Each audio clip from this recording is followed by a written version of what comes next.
Class 12th subject biology अर्थात जीव विज्ञान का यूपी बोर्ड परीक्षा जो है आज समाप्त हो चुका है। यदि आपका पेपर सेट 348 जीएस है तो इस वीडियो के माध्यम से मैं आपको कुछ सोर्सेज से इसका सलूशन बताने जा रहा हूं, तो आप इस प्रश्न को देखिए और अपने आंसर को मिला लीजिए। ठीक है, तो देखिए सबसे पहला प्रश्न यहाँ पर है कि जल परागित पादप का नाम है। ठीक, जो जल में परागित होता है पादप उसका क्या नाम है? तो मटर और नींबू तो जल में नहीं होते, सबको पता है। हाइड्रिला एक मतलब वाटर मतलब कि ये आपका पौधा है, इसलिए ये पादप यहाँ पर सही हो जाएगा।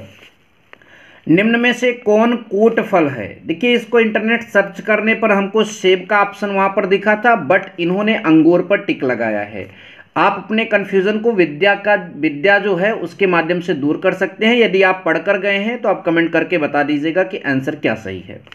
ठीक, भ्रूण पोष में गुणसूत्रों की संख्या कितनी होती है? भ्रूण पोष में तो वैसे तो हमने पढ़ा था 46 जोड़ी मतलब कि 23 जोड़ी, लेकिन मुझको इसमें कन्फ्यूज़न है क्योंकि हम लोग मैथ के स्टूडेंट हैं तो थोड़ा सा बायोलॉजी में यहाँ पर कन्फ्यूज़न है। थोड़ा सा पढ़े हैं ऐसी बात नहीं है, तो इन्होंने यक्ष पर टिक लगाया है। आप इस प्रश्न का भी जवाब मिला लीजिएगा। 112 लघु बीजाणुओं के निर्माण हेतु लघु बीजाणु मतलब मातृ कोशिकाओं के कितने अर्धसूत्री विभाजन होंगे?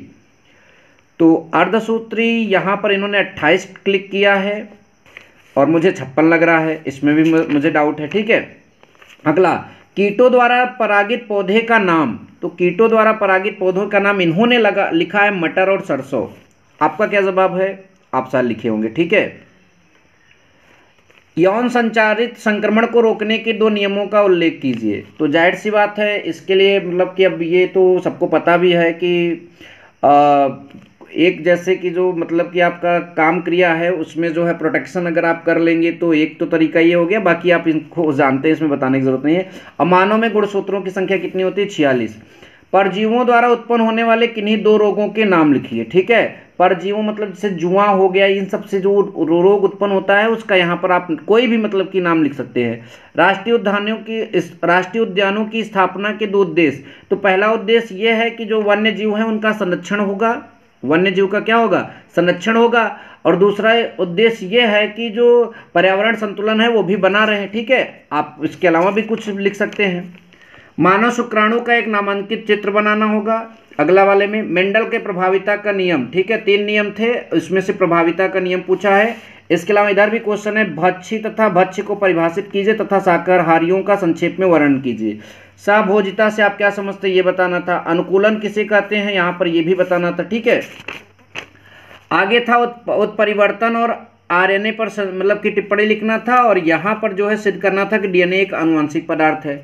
बीज तथा फल के विकास के महत्व का उल्लेख करना था, और यहाँ पर बायोपायरेसी एवं पेटेंट की संक्षेप व्याख्या करना था। ठीक है, इसके अलावा आपके ये प्रश्न थे, आप सबने इसको पढ़ा जरूर होगा और इसको ज़रूर लिखे होंगे। ठीक है, सहजीविता सिम्बायोसिस से आप क्या समझते हैं उदाहरण सहित आपको बताना था यहाँ पर। ठीक, और आगे आपके यहाँ पर ये प्रश्न है, इनको भी आपको था। वर्णांधता आपने शायद ये तो उसमें भी वर्णांधता जो है जिसमें कलर डिफरेंस करने में दिक्कत होती है। मधुमक्खी में लिंग निर्धारण कैसे करते हैं? डीएनए फिंगरप्रिंटिंग क्या है? अनुवांशिक विकार किसे कहते हैं? इसके लक्षणों का संक्षेप में वर्णन कीजिए।